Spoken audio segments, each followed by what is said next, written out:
Dave. Man, my guy. Yeah. You look good, man. You look good.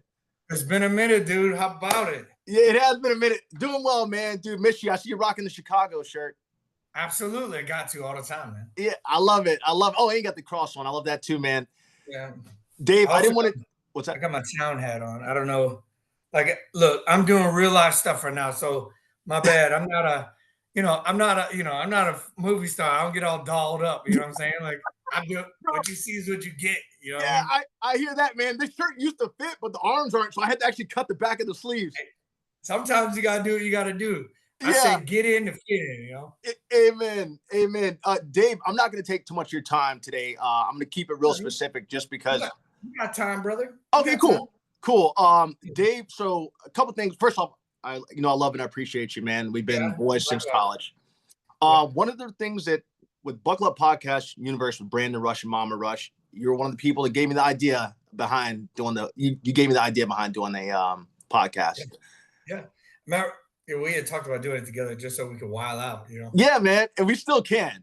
No, absolutely. No, dude, I am completely ecstatic for you. And, dude, it's dope. Like, I've been Thank you. following it. I like it. I see what you're doing. And, what they say, people don't succeed because they don't try. And you Yeah, did it. You thank you, did it, brother. man. Well, That's what it takes. I thank you and I appreciate the support. I mean, you've had my back for a long time. You've helped me when I needed help, and you've just been there for me. You've been solid in my lifetime, and that's sometimes can be a rare quality to find in people. You know what we need in this? We need a little bit of beat. You know what I mean? Yeah. and Gary on the kick drum. That's right. So Dave, one of the segments that I want to do just to touch on if you wouldn't mind was so first, one of these things with me coming out with this Buckle Up podcast, man, my mom was thinking about going back to work at her age. I'm like, I can't have that happen. But another thing that broke my heart was my nephew Mason, who I love to death. At his age, he's really young. He's still like he's in his 11. He said like, Uncle B, man, I don't know if I'll be able to go to college, and like that broke my heart. And so I'm like, two things. One, I was like, I told my mom, because I didn't want to say it in front of him, I was like, the military could be an option because I have my friends that I know went to college through the military. I know that you're one of those friends that went to the military through that's not how you started, but it's one of the things you did. So I literally got into gear, man. I figured out, launched this podcast. I was praying a lot. I heard my dad talking to me and said, hey, Brandon, you have everything you need within you. And I was praying to God. And so I worked on it and I figured out, hey, I have everybody in my lifetime that I've been blessed to meet. I had that connection to all these people, and we have a big enough network that we can help others, not just myself, but we can help out as many people as possible. And one of the things I wanted to do was help kids, that next generation. A lot of kids right now, because you're principal in the school, I believe, right, Dave? Yeah, an assistant principal, Yeah, so you work with the youth all the time, and I know that you probably either worry or want, at least you've been a mentor to them and help them out to the best of your ability. Not just them in the school, but even during your time in the military. So I was hoping, Dave, if you wouldn't mind kind of your process, I guess, going back to when you were would it be Chicago or was it Virginia? I finished high school in Virginia Beach. Yeah. Okay. That's where I went to Green Run High School right there on, Dahlia, Independence. Yeah. I remember those, man. Oh, so you're up there with the ballers. It's my 30th year since I graduated. Oh, really? Don't tell anybody else. I still got my hair. Yeah, hey, you do. That's a pleasure in itself, man. Allen Iverson, all those guys are up there from that beach. Those beach schools were something else. Tidewater. It's a Tidewater area, yeah. But I still rock Chicago, large in part because I'm a Bears, Bulls, Blackhawks, and White Sox fan. So it is okay. What it is. Yeah, I hear that. You gotta stay true to your roots, man. I don't care where you're from. You do. I even says with your shirt, man, because that is a Chicago shirt. I got tattoos with the skyline on it and everything. Yeah. Okay. Heck yeah, Dave. So, Dave, my question. Hey, on a side note, just real quick, you talked about St. Michael. I got a St. Michael tat right now. Oh, I didn't know that. Yeah. Oh, that's awesome, bro. Anyways, I'll send you pictures of it later, but and then I got one on my back. I'm St. Michael too? Yeah, I'm a huge fan of Dave, I am too, because my necklace is St. Michael. I know. Yeah. I just wanted to give you that. I know that this wasn't the segment, but no, I didn't want to miss out on telling you about that because you had mentioned it earlier. So yeah. Yeah, no, we got Dave, we got time. I thought you might be at school, so I didn't want to rush everything. I was gonna rush as much as possible. Yeah, no worries. It's the end of the day. So all right, bro. let me start off with saying that I'm not on a podium. This is not my soapbox. I don't speak for anybody else. I speak from the lens in which I experienced, and I see, and I'm always on receive mode. Most people say I'm stoic because it what they don't realize is I'm collecting data all the time. Yeah. I'm not a big cheerleader, so that kind of confuses people. However, I'm a happy dude, like, and I love making jokes, and I love watching people laugh. But when it comes to life, I take it serious. When it comes to feeling like I don't know enough, Yeah. I'm either learning, reading, watching, listening, because I don't think we do that enough. Mhm. So my take on the military. Let me start off by saying civil service is important for everybody. Why? Because most people don't understand what they're supporting, right? Everybody looks for some sort of, I wouldn't say, um, what's the best way to say this? Like when you think about what's my next step in high school, you're a high school kid, you're like, man, I don't know what I'm going to do. I don't want to pay for college. Yeah. I'd like for somebody else to pay for college. I don't want to join the military because I feel like it's too hard, or I don't want to be told what to do. Yeah. Like I'm going to work at Starbucks for the rest of my life, and I give that as an example, not Yeah. because Starbucks only. It could be Red Lobster. I don't really care what it's Yeah. for. Yeah. No, I get you, And man. and I thought about the same thing, man. I worked in the retail industry, food and beverage. I was in the restaurant, and that's why I went to culinary art school because I didn't know what I wanted to do after I separated from the Marine Corps after almost 27 years, and I said, let me try it. But if you're not always finding something to help yourself grow, you start to atrophy, Yeah. right? So when high school kids, they're not fully developed emotionally, right? Yeah. Decisions are going to be a little bit behind from an adult and a parent's perspective. You like you're asking them why, but in all reality, you got to remember they're still kids. Yeah. Right? They're still kids, and we often forget what we were like when we were children, and and it's not easy because you want the best. I don't care how old you are. You always want the best for the next teenager to step up and lead us to the next, whatever that looks like, right? And we have this idea now of what right looks like. But what right was 200 years ago, what it was 100 years ago, what it is today, and what it'll be 100 years from now is all different, Yeah. right? So as we sit today, I always explain to people that civil service is important because it helps you one get a foundation in your life as to where you're focused.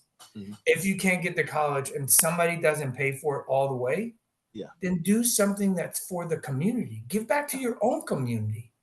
Do something nonprofit so that your heart and mind is not always focused on hustling, focus on getting a dollar from somebody else who can't even afford to give you that dollar, Yeah. right? And so there are many opportunities. You could work at animal shelters, you can work in the post office, you could be a firefighter. A lot of people are that you could be police, you could be EMS, you could be, there's so many things. I think often we think about the military only because the US government federally, unless you join the National Guard, federally will pay for college if things line up, right? Yeah. But legislation changes all the time, right? So what it is today and what it was when I joined, it's more than likely different. However, there are some things that are similar. Let me Yeah. explain. If I had gone straight to college out of high school and I couldn't afford it and I was racking up all these That- bills, yeah. right? Debt, you know, and I decided that I couldn't pay those bills, and I went to an Army or Navy or Marine Corps or Air Force recruiter, and now it's Space Force. And I said, "Look, how can you help me with my debt?" They would sit down with you and see, one, do you qualify for the service? Two, have you finished your degree? And if you finish with your degree, how long do you want to stay? Like, there's all these plans, right? Then then if all that lines up, sure, you could do a 4 year service. Most contracts, if not all, Okay. and I'm not speaking on behalf of the services and what they're doing. I'm not a Yeah. recruiter. I Yeah. was a drill instructor, but that doesn't make me all knowing. Um, you have to do 8 years, four active and four inactive for your Okay. contract to be fulfilled, right? And Yeah. inactive means you're like if we had a draft or you had to be called back to service, you're the first people they will call back because you didn't fulfill your 8-year obligation Yeah. yet. So you're mandated to retain your uniforms and probably stay in some sort of physical conditioning health wise. It's been 4 years for me, so um, so things have changed. However, they're very similar, right?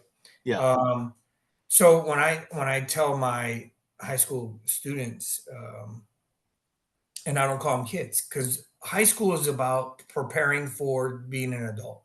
Yeah. If you're still treating a high school student like he or she is a middle-aged, like kinder, or someone in elementary school or middle school, you're failing them. You need to start holding people accountable in their preparatory time, not in the time that they're already living it, right? Yeah. Right? They're in the preparatory phase of being an adult. So I start Absolutely. treating like them like an adult now, Yeah. right? Like if I calling their parents on every little thing they do, some parents are like, why did you call me? Because that's your son's or daughter's obligation to let you know that they did something wrong. I don't need Yeah. to call you. It's not an emergency, right? Yeah. Because we're preparing them for being an adult, Yep. right? When they become an adult, it's Yeah. too late at that point. Yeah. They don't have that relationship built with you now. Mm. It's over by the time they become an adult. That practicing time is gone. Yeah. You had 18 years to get this right. And if you failed at that point, well, guess what? They're going to continue to be the same person. Not because they're bad people, but because you did not condition them Be able to to. be a particular sort of or live a certain sort of mentality or lifestyle, right? Yeah. So I think about the military. Now, what did I do? Now, I didn't have all my stuff together. I was a knucklehead in high school. I, I was doing things that were, keeping me entertained, vice studying, right? Yeah. I can go into class, I could take a test, like I did really well in that regard, but I never did my homework, right? It was Ah. always chasing Dave down to do what he was supposed to do, right? And and th- but it once I joined the Marine Corps, I was held accountable. Yeah. Well, I didn't know, like whoa, this sped up really fast, but Yeah. I liked it. I liked it. It was like Yeah. my safety net. You know what I mean? I was like, man, okay. It felt a little controlling. I didn't know, but because I knew where my boundaries were, I could function easier, Hmm. right? And I'm very competitive in nature, right? So do something, get it done, and move forward, right? Yeah. Instead of like I procrastinating and or like it's either what they say, poop or get off the pot. Yeah. You know, not a one, I'm not a 1 foot in the door type of guy, 1 foot Yeah. out. Yeah. I'm either 100% or All not. in. And I'm going to tell you straight up. But if you're the type of person who's not a type of I'm committed to making that decision or I'm not, Yeah. then you're going to struggle your whole life. I don't care what Absolutely. occupation it is, right? You're absolutely Because right. if you're on the fence of things, then you're going to struggle. Yeah. So even joining the service, right? So when you think about people joining the service, one is you got to have a purpose. What's that purpose, right? Is it so you can get some sort of reimbursement for college? It's a good purpose. Yeah. I'm not going to tell you no because as long as you have that purpose, then fulfill that purpose. Stick with Yeah. it, ride the path, and then if you want to deviate from that path after you've made your commitment, then do that. Yeah. But Absolutely. everything's about fulfilling a commitment. You know what Hmm. I'm saying? So Yeah. when I came across you at this point, I had 11 and some change already in. I was 29 when I met you. Okay. And you just what were you, a junior at that time? I think I was a Yeah. junior sophomore. I was a I You're I was a junior. yeah. It was just summer And junior at the gym, Strom Thurmond. right. And I'll never forget Bobby Bradford and I were like, yeah, let's just get a part-time job while we're in college. It's like because Bobby and I are very similar in our paths. Yeah. And good dude. Yeah. Yes. I love Bobby. But it's like all of us connected larger part because we had the same mentality. Yep. And it was we were driven to accomplish something. Hmm. We didn't really know what that looked like. I had parameters. Like I was told what I had. You, on the other hand, were like, well, and we were friends because we Yeah. believed in our purpose, right? Absolutely. And you know, I'm being, I think, well mannered, well behaved, respecting each other. Respect yourself. I respect myself. Like, Absolutely. you know, we're always going to have a struggle, but that's why I think why we connected. You know, Yeah. and to this day, like I truly appreciate you because you're candid. You tell me exactly what I need to hear. You don't. There's no fluff behind your Nah, message. You know, and that's huge. A lot of people don't want to hear the truth, but that's it. I keep it 100, brother, all the time. Yeah, you know, and people say it, but you do it, and Yeah. so I appreciate that. The other piece, you know, when we talk about the service collectively, you know, so when I went from enlisted to officer, because I think that was kind of an idea for you to think about. Yeah. And we explain that process, Dave, a little bit too, if you don't mind. Absolutely. So each service is different, and the legislation behind that changes from time to time. Like the program I went into is no longer available, Okay. and I'll explain that from the Marine Corps perspective.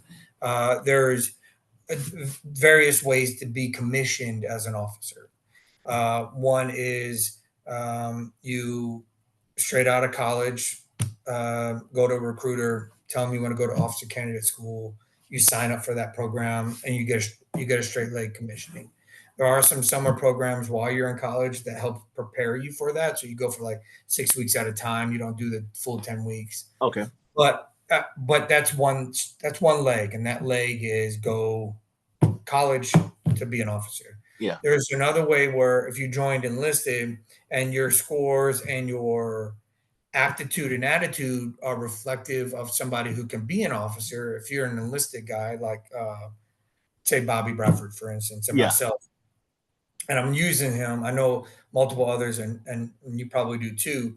As an example, is that we went from being enlisted, and we're both staff NCOs, to applying for being an officer. Well, I didn't have my degree at the time. I had, you know, close to 4 years, but I had enough credits. My program was different than Bobby's. Yeah. Of Bobby course. was a MESEPper, and Okay. a MESEPper is the Marine Corps Enlisted Commissioning Program. And what they do is, if you have zero up to 60 credits already, right? So if you have zero credits and you apply and you have the scores and the attitude and you get boarded and they say, yep, this guy is he fits the mold, right? The box, Yeah. the proverbial box. Then we're going to send him to college of his choice that he gets accepted to, and he falls under an officer at the school, and they just manage him and his 4 years as a undergraduate getting their degree. Once they're done, they will be commissioned as an officer. All right, Okay. that's the second way. So you have straight leg OCS from college. College. The other way was the Marine Corps Enlisted Commissioning Program, where you go to college for up to 4 years. There are some deviations from that. Sometimes you'll get a 5-year guy if they're doing an engineer program or something. Oh yeah. And then they get commissioned after. And the Army Air Force are very similar too. They have programs that are very similar. They're named different, right? Okay. Because everything's an acronym in the government. And then you have the enlisted commissioning program. You're a Marine, probably a sergeant and above, with at least 4 years plus in service, and you have your degree. Yeah. Sweet. So the Marine Corps doesn't have to spend its dime sending you to college. Right? It's fine. Well, they probably did something. They did something along the way, and now that everything's online, Yeah. who knows? The Marine Corps might have paid for it, but they would have done it while the guy was working on, or the guy or gal was doing schoolwork at night, right? Okay. That's very common, right? Yeah. And my brother's doing it right now. Matter of fact, he goes to OCS next week. Oh, holy smokes! I'm super Congratulations. excited. Yeah. He got his degree while he was on active duty. He would go to school at night, and he did his thing. Okay. And so that's the enlisted commissioning program. You still get boarded. They want to see, do you have the scores? Do you have the physical fitness requirements met? And then if you get selected, you go to officer candidate school. Okay. You don't go to college. I was under a unique program called the Meritorious Commissioning Program, similar to the enlisted commissioning program, except that I didn't have a degree in my hand. Okay. You got to have, at that point, you had to have so many credits. Then they send you to school up to 18 months. Okay. You get, and that's where I met you your junior year, Yeah. and why we finished up the same year, because I had already had so many credits and blah, blah, blah. Right? Gotcha. So that's how but I get to go to OCS first. Yeah, you did get to go. You were ahead of everybody going. Yeah, I went to OCS and then I showed up to college because Okay. my program required that I finished OCS first. And Oh, if I finished first, if I finished, then I get to go to college of my choice as long as I finish within 18 months. okay. Yeah, Sweet. The winner. absolutely. Dave, how did you I just wanted one quick well, you might say it in here. I just want to throw this here. How did you decide on University of South Carolina too? When I want to make sure that you hit everything, but how did you decide on Carolina out of all those places? Because you said you went to Yeah. OCS first. Yeah. So I struggled with that large in part because I'm from, I wanted to go back to Illinois. And, I thought I'm gonna go down there and at Florida. My dad was living there at the time. And then I was living in South Carolina. So I was in Okay. Beaufort. I was a drill instructor at the time. So Oh, I didn't know that. yeah, so I was training recruits. I got selected for meritorious commissioning, and they're like, "You need to." I mean, I had to do a lot of things, but one of them was select the college of my choice. Once I got selected, I got to. It was a weird process. So South Carolina, because I had done so many, I didn't know what I wanted to get a degree in, dude. I started off accounting, business administration. I stuck to the business side for the most part. Okay. But, and then when I got to South Carolina, they were like, "Yep, we can get you within 18 months, but you got to major in economics." I'm like, "Oh, Ooh, that was the biggest failing so, class at Carolina, by the way. well." Economics. I ended up doing top. Like I graduated Omicron Delta Epsilon. It's basically like I got a high grades in there, Oh but wow, okay. I couldn't tell you. I can't spell economics, let alone say I was successful. Well, you were economic, so you ended up being an economics major? Yeah, that was my major. Holy So smokes. I took a lot of fine arts classes like dance and theater, and because Yeah. I still wanted to act out, Yeah. Yeah. because I Man. knew I was older than most. I was already 29, and I Yeah. was already conditioned to be a different dude, like in my mind. So I was Yeah. going back to college. I'm like, like some say back to Cali. In my mind, I'm thinking to myself, I'm going back to college. golly, I'm going to college as a grown man. Yeah. In my mind, this is 20 years ago. Do you realize that? Yeah. Yeah. It's crazy to think. But for me, Dave, the time gap, I still have memories from college. It doesn't seem like it was that long ago, even though it is. Because So you're old, dude. You yeah, I don't guess want to be. You don't want to be. And in my yeah, mind, I'm still 18, bro. yeah, absolutely. Sometimes my kids think I still act like it, but Yeah. that's okay. I'm living my finest life. You know what I mean? Hey, that's the most important thing. Dave, one thing I want to touch on too, because you probably don't have that much more time, but um Dude, I'm here for you. Tell me when. appreciate it, man. You Like, also don't want to lose the target audience. I'm not that attractive like you, so they'll focus more on you, not me. You know what I hey, mean? yo, redheads are in, man. Telling you, bro, you got it, and you got the beard going. I can't grow a beard to save my life. That's right. Dave, we had a amazing Bishop Susan on here the other day, and I talked Oh, yeah. about on there I talked about knowing my calling. Actually, before I even get to that, with going with your calling, Dave, I want to back up and mention one thing that you did for me, which is still important in my life, and it's something that I've remembered to this day. It's where even though I was in great shape, I was in great muscular shape, but when it Yeah. comes to what the anaerobic part, like the long distance running, I'm a sprinter. I run short distances. That's it. But one thing I had never really completed was being able to run a mile. And we were Oh, at Strom Thurman Center one day. You say, "Hey, B man, why don't you just come up, run up with me upstairs?" And in my head, I'm like, "Dude, I can't do this. I don't have the right. capacity to be able to do this." But you say, Yeah. "Hey, B, just run with me." Man, you talked to me the whole entire time, and like I didn't even think much about it. Then we stopped. You're like, "B, you just ran a mile," and that has always stuck with me. One, thank you, Yeah. because you inspired, you motivated me. But the best way to lead, I always feel, is by out front. And Yeah. you did something for me, which is I've carried throughout my lifetime. Something that I thought I couldn't do, I was able to do. I just had to push myself. But the thing is, it wasn't even strenuous. You managed to get me to do that. So I wanted to say thank you for that. But with all you've Well, been through, yeah, where does that yeah. come? I was gonna say, man, like, and hold that thought. Give yourself a round of applause, man. I Yeah, don't think you ever did that to yourself. Like, hey, I'll I didn't take know it. that. I didn't Yeah, know that. Like yeah, that's cool, bro. I'll take it. You're yeah, welcome. yeah, yeah. I appreciate it, Dave, but it. I'd never heard anybody say thank you for running me a mile. Oh Like, yeah, well, oh, allow me to be you're the welcome. first. Yeah, yeah. Hey, I appreciate it. Allow me to be the Right. first. Dave, in your time and everything that you do, because as I said, man, you're man, I believe, blessed with the spirit. I do believe that. And Appreciate it. the other thing I was mentioning about it being your calling, for instance, your calling, I believe, is to lead men. men and women. Not just men, but Yeah. men and women. And you have such a natural ability to do that. I gravitated towards you and Bobby immediately when we met that summer. With you being able to do that, Dave, why I guess your moment in that time when we were running, what made you think, or I guess you've done it so many times, but getting people to push past your limits, I guess. Yeah, the comfort zone is the danger zone of life, right? It doesn't matter if it's sports, it doesn't matter if it's school, it doesn't matter if it's heck, you just a hobby, Yeah. right? Or most importantly, work. Yeah. All too often I hear this crap. It's not my job title. Yeah. Hey, freak show. It doesn't have to be in your job title, man. I'm serious. Yeah. Try it. Try it. You Yeah. might be good at it, right? Could you imagine the best pianist of the world never put his fingers on the piano keys? Yeah. You're right. Because he was either reserved or scared or say, "Meh, not my thing," Yeah. right? Like you didn't know you could run a mile. I mean, I'm gonna use this as an example. You got out of your comfort zone. You Yeah. successfully did something you've never done in your life. You're an adult at this point.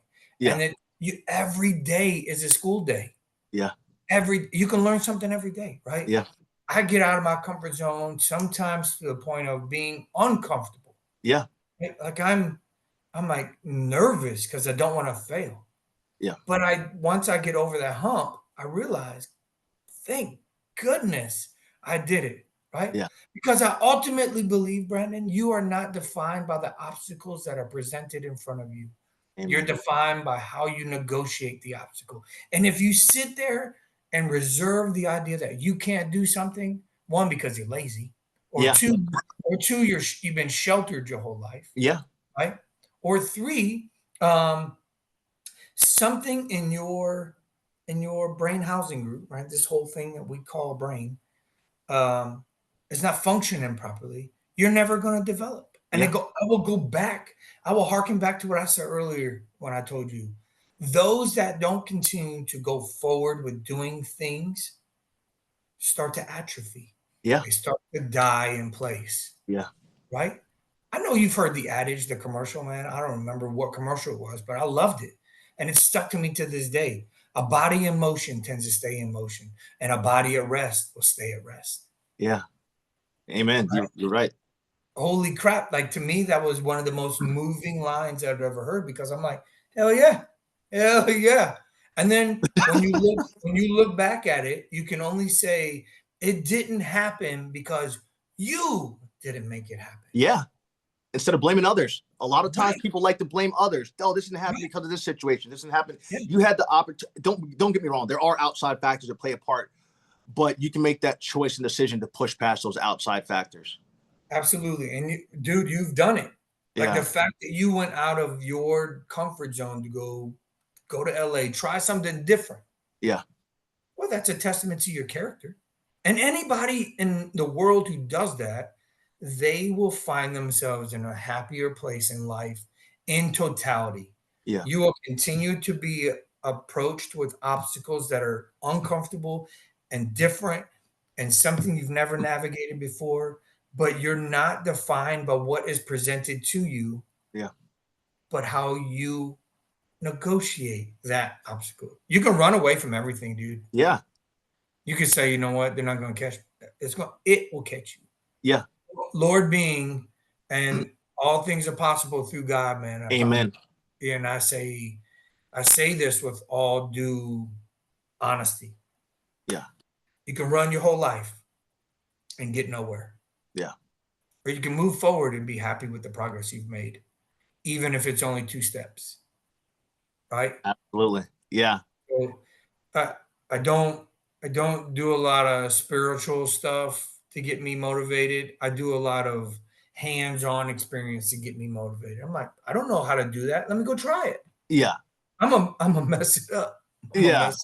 But at least I try, right? Yeah. And so when I get into a room with Brandon Rush, and I'm like, hey man, let's talk about this. You know, like how did you and then there's not anything people can say except for like technical science stuff. I really couldn't talk about it.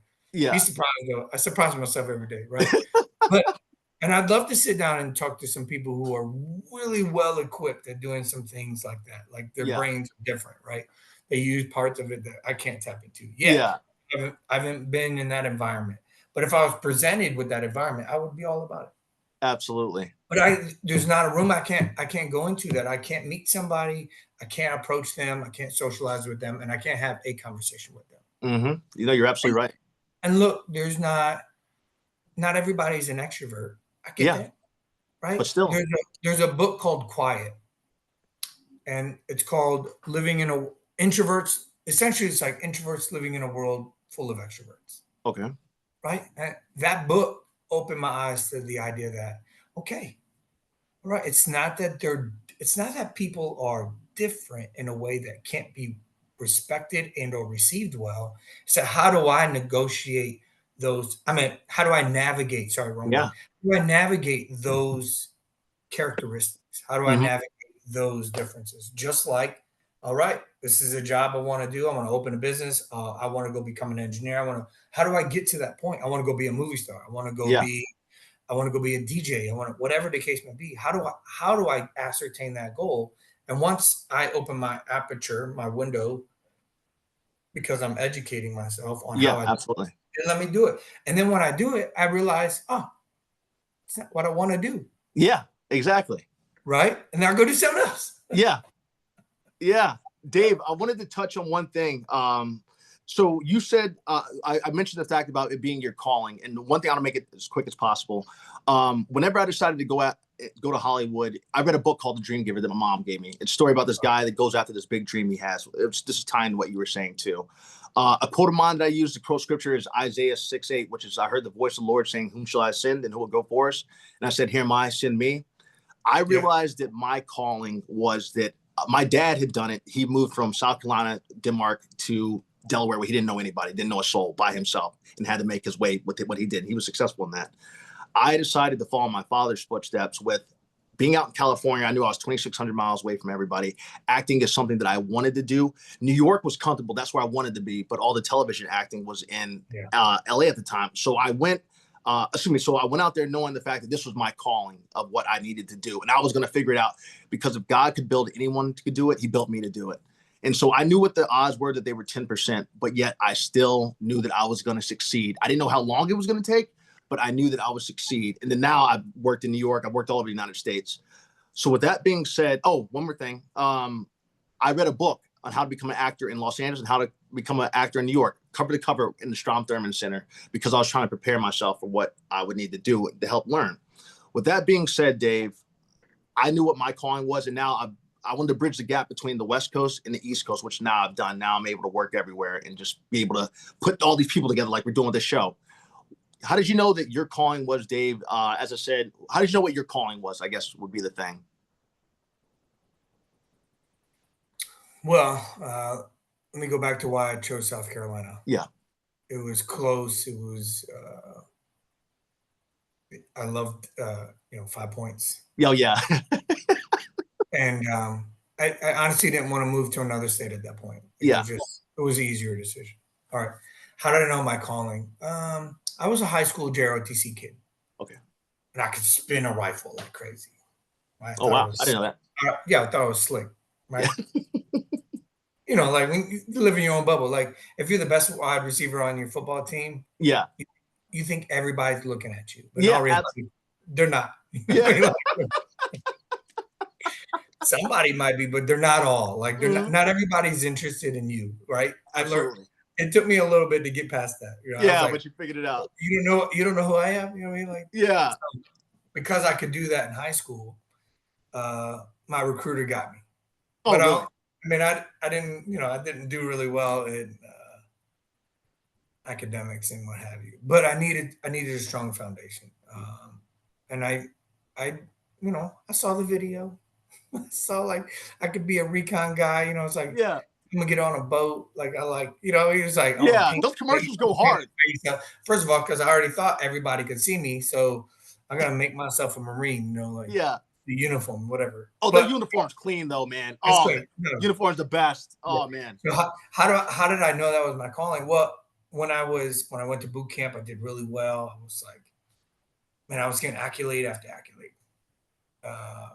And I really I didn't have anywhere to go back to when I was done with my time. So I stayed in. It's like, so my calling was, it was a forcing function of life. Like if I could go live back with somebody else and have them pay my bills, Yeah. then I would have done that. But I didn't. Yeah. So like I grew up fast as a child, given my environment. That's a whole nother conversation. Yeah. A lot of people struggle. Um, and so I don't think I'm special in that regard. It's just those are facts of life. And so when I joined the Marine Corps, heck, man, it was heaven. Like I knew what I had to do. I had food on the plate. I could go eat 3 meals a day. I had somewhere to sleep. I had a lot of people that were like-minded, like me. We're all knuckleheads, I, with no focus, just a lot of energy. You know what I mean? And so our purpose, even at that time, as I reflect back on it, in our conversation earlier about civil service, I was 18. That's not why I joined. I just had nothing else. I couldn't go to college. Yeah. And if I did, I was paying out of my pocket Mm-hmm. a lot. So that was my calling. And then because I kept doing well at everything I put myself into, that's why I stuck with it. Because I was like, well, this is clearly me. Yeah. Right. Goes back to the pianist. Man. Yeah. Exactly. Why would the pianist leave the piano? Yeah. Like he doesn't need to go be an engineer. Like this dude or gal's got everybody listening. You know? Like I just love it. Like I always go back to that. Like, man, I think all of us have a gift. I agree. And very few of us actually tap into it and stay on it. Yeah. Right? We smash it. Yeah. Right? Yeah. There's a lot of athletes. Like athletes are athletes. Like being athletic is not your gift, right? Some people are more athletic than others. Some people are genetically set up for success. Some people, I've seen monsters who have zero, they couldn't bounce a ball or throw one or. Zero. Yeah. I'm like, you got all that height. You can't do anything with it. You know what I'm saying? And so you're like, okay, clearly like there are some things, some people I look at, hey man, Spud Webb. Yeah. He didn't come with a 7-foot frame, it's like ball, but he could ball, right? So you look at like Michael Phelps. Yeah. Good, right? So when you talk about calling, like if somebody introduces it to you, you're lucky. Yeah. Right. And so as I raise my daughters, I just want to expose them to all things. Yeah. And then they tell me I don't really like that. But I've seen one of my daughters I'm like, no, you're really good at this. You should probably stick to this. Yeah, but I don't like it. Oh, really?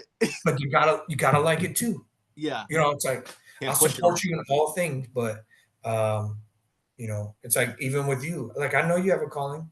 I know this is you. Yeah. Like that's like I see it in you. You're more happy-go-lucky than most people I'm ever around. And so I see it in you. And so I'm always telling you, don't let up. Keep driving. Don't let up. It's like once it starts running, though, you might want to get the wheels on because it's gonna go fast. Like it really is, man. It really is. Look at this. Look at this podcast. Dude. 18 days, 4 million, 13 countries, Dave. Listen to me. Wow. Yeah, God's good, man. This is a month ago. You and I were like, Yeah. What? We could get on this and just BS our way through this, and we still can, and we will do that. But you took the initiative. Yeah, you did it, even though it was like in my mind. I'm thinking to myself, I love the fact that you actually did it. I'm like, man, can I get 10 minutes of my life back because I can do something like this, and bring it up to you because I knew you can attract people. Yeah, and and I thought to myself, why not? And try it.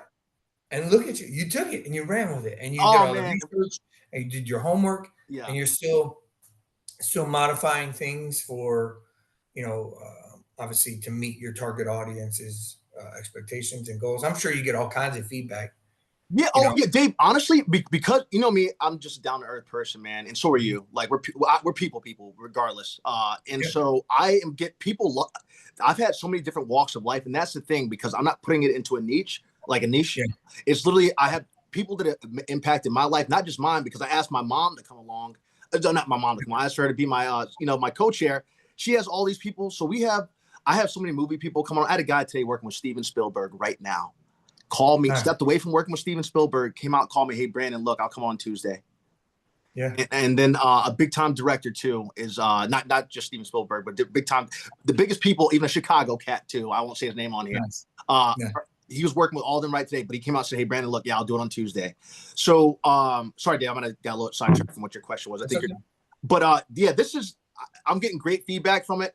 It's also I've realized that man, I wanted to bridge that gap between the East Coast and the West, and then just with my career, we all can shine, man. The thing is called our deepest fear is not that we're inadequate. Our deepest fear is that we're more powerful than we can imagine. It's our light, not our darkness, that most guides us, whatever. But it's like the point of that is who are we not to be great? So if my light's shining, why can't I help someone else put a spotlight on them that might not have that light or might not realize that they have so much they can offer the world. And so with this, it gives an opportunity for these people to realize, oh my God, there's all these people. Even in my movie business stuff, I'm doing behind the scenes people. I happen to have people like the actors and stuff, but crews is what run the movie sets. Crews, Sure. casting directors, casting offices, producers. There's a lot of people that don't get a lot of chance to get seen. So I have that aspect in there too. So me being that down, go ahead. The question is like those people you have. Yeah, I think where we fail all the time, we don't. I, I'm a firm believer in servant leadership absolutely. and others before self. Like I don't. I live that life. Like Yeah, putting your people on here, like making them relevant.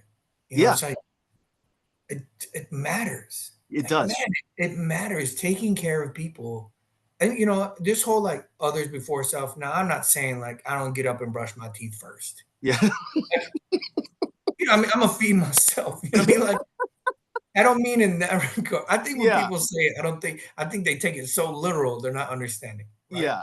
Like I take the moment to develop when I can, not because I'm a genius, but because I feel that if I leave this earth with requisite knowledge of life, my experiences, then I'm failing the next generation. Yeah. I don't care what they look like, man. I really don't care what they smell like. I don't really care what they get into.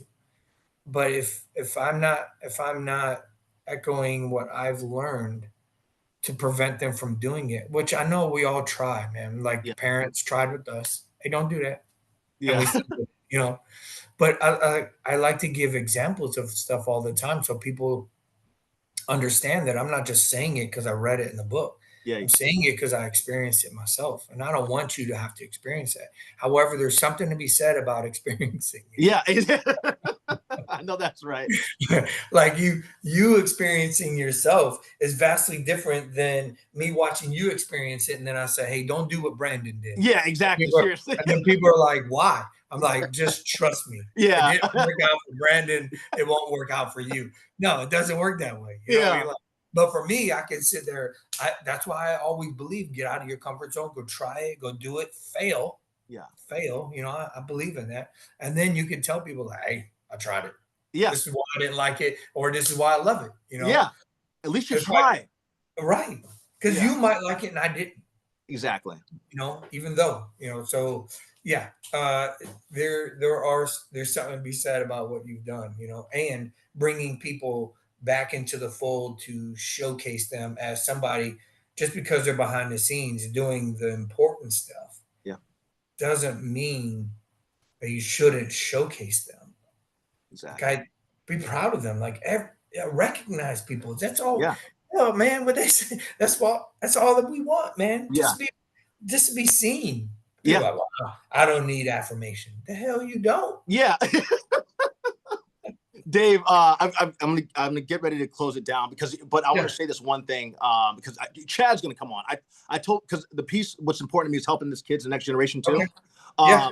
Chad's coming on. I wrote Chad about Oh, sweet. I hope Chad about my nephew and then about I don't want to mention the kid's name, but my friend who's like, hey Brandon, how And he wrote me back. I hadn't talked to Chad probably in 10 years. Chad, actually a little bit less than 10 years. Chad wrote me back immediately. He said, Brandon, I'll come on at 4:30. So, but the thing I wanted to say was this, Dave. I'm trying to put people on. I'm trying to show them.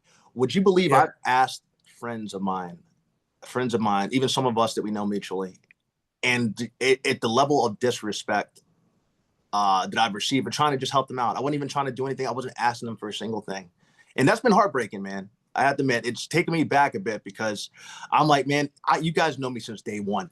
I've always been that straight shooter. I'm still the same Brandon from college. Only difference is my career has changed a bit, but I'm still that same person who is loyal. So that part has been hurtful, man. But Brandon, loyal to a fault. Yeah. Right. But they say no good deed goes unpunished. Like you're doing it. Like all these phrases. I mean, the Bible, my man, was written for the people, by the people, because the people are the same. Yeah. The technology's changed, our capabilities have changed, our resources have changed to a varying degree, right? Things we do now, though, innately as a human being, is no different than what they did 2,000 years ago. They just look different, right? Yeah. And so words were different, but innately you acted the same way, man. Yeah. That's why they came up with stuff to say, hold up, wait a minute. We have this here in the Bible. It's happened already. They did this. Yeah. They did this. They tried it.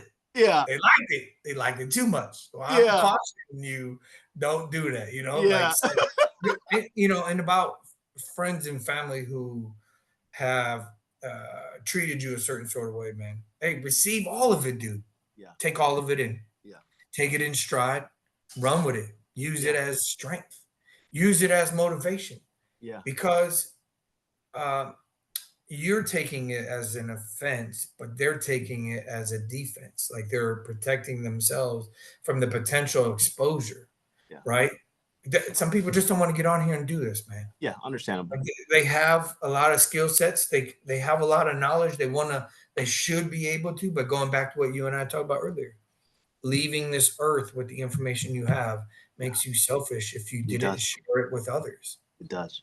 Right? And a lot of people are selfishly concerned that somebody else is going to take their job or their role in life, so they don't share it with others. You're right. And that's okay, Brandon. That's okay, man. You don't need everybody. Yeah.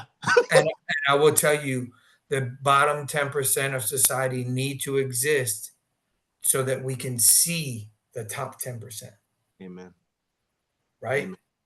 And so you're there, dude. Yeah. You're doing it. And haters, what they say, haters gonna hate. Yeah, absolutely. Hate. Yeah. What movie was that? That's Player Haters Ball. That's Player Haters Ball. Oh, okay, gotcha. I thought it was Pootie Tang for a second. My dad loved both those movies. Oh man, Dave Chappelle, I miss him, man. Yeah, he's absolutely good. Hate. I'm the hero of the year. Yeah. Yo, but Dave, first off, man, I love you. You're a brother. I appreciate you so much for taking the time. The minute I wrote you, was like, hey, Dave, this is going on. You said, B, I got you, man. I can hop on in an hour. Dude, that right there, I love you for it. You're an amazing human being. I said, God's bless you. You have a calling. And I thank you for just doing that. You said, hey, look, my friend needs my help. I'm going to go help him. Yeah. And that means the world to me. We got you, man. Hey, I look forward to seeing all the things that come out here. Yeah, call me in. Hey, if I got to bring some sort of musical instrument to get this going, let's do that. You need to have something in there that, like, people got to know that, like, we're rocking and rolling. Yeah, we're fun. I don't want it. Yeah, I just don't, like, for me, when I think of podcasts, like I don't like listening to people who are preachy. Yeah. Right. And sometimes I know I could come off like that. Not at all. And I know, because I feel like I really feel I want to get my message out, right? We're going to. Yeah. Right. But my point of that is, like, being preachy or being too much, or, expanding on stuff that doesn't matter, And so for me, I'd love to come on here and do these small, like, bring other people in, what I'm saying? Let's do it. Make it a party. Dave, anytime. Caleb Parker's coming on as a co-host. Caleb Parker, Chitara. We need to do. Yeah. Bro, dude, I love her, man. You know what we need to do on here, though? Yeah. Ad-lib jokes. Like, okay. I'm down. Let's do it. Let's do it. Like open mic night. Yeah, why not? I'm You all know what for I'm it. saying? Have a little sip with some stuff. See what's Yeah, up, man. See what people are able to do. You yeah. know, I'm all about, man. You've done great things. I know you got to get rocking and rolling, but God bless you, man. I love you You to too, death. man, and And your so you're family. gonna do great things. You're gonna do great things. Yeah, love you too, bro. And then Dave, anytime, literally Yeah, anytime. Like it's literally, hey B, you want to hop? But anytime. We yeah. talk So you, anyway, but literally anytime. yeah, absolutely. Yeah. All I'm right, gonna do it man. in my pajamas one day. Oh, that's cool. Yeah, Dude, I'll I rock. wear I don't pajamas. have it here, I but I have wear like a onesie. pajamas. What's that? I wear pajamas. Hey, do it. I don't care. It's cool. All right, Dave. Thank you so much. Give your Be family good, your man. best, man. And Tell your thank you so mom I much. said what's up. Yeah, And we'll tell do, bro. Nadine I said hello too, bro. Okay, man. All Be right. good, man. Thanks, Dave. Bless. Yep, one love.